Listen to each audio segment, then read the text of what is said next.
For I know the plans I have for you, declares the Lord, plans to prosper you and not to harm you, plans to give you hope and a future. You have likely seen this verse stamped onto coffee mugs, slapped onto car bumpers, or printed inside millions of graduation cards. The modern reading of this sentence usually treats it as a divine guarantee for personal success, a personalized blueprint to ensure a wealthy, painless life. But when we apply that individualized, prosperity-focused reading to the original text, a difficult question emerges. Does it actually align with what the author wrote? Reading this sentence in isolation obscures the reality of the people who first heard it. The original weight of these words is buried in the surrounding circumstances we often ignore. This one sentence sits at the center of three distinct layers: the immediate paragraph, a heated theological debate, and a massive geopolitical collapse.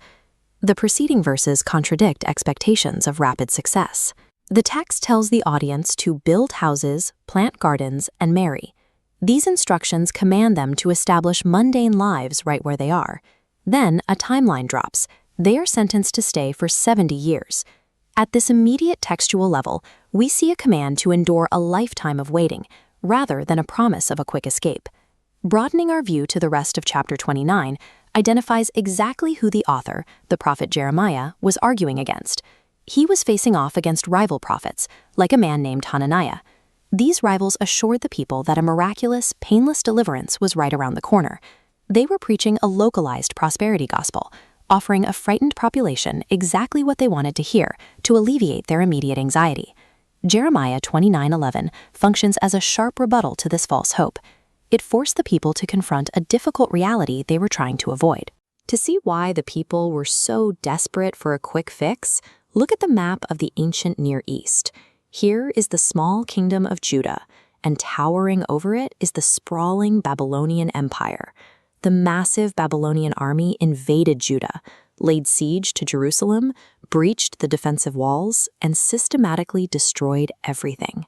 Following the destruction, we see this massive wave of forced deportation. The Babylonians marched the surviving Israelites east, transforming them into captives trapped inside a hostile foreign empire. While a modern reader might turn to this verse while hoping for a career promotion, these words were originally addressed to traumatized war refugees who had lost everything. When this promise reaches a broken, captive nation at rock bottom, the definition of prosperity shifts away from the individual. Let's focus on that specific word, prosper. What does that concept actually look like for a population experiencing a refugee crisis? In the middle of the Babylonian exile, prosperity meant communal survival. As the second pathway shows, it was about the endurance of the group.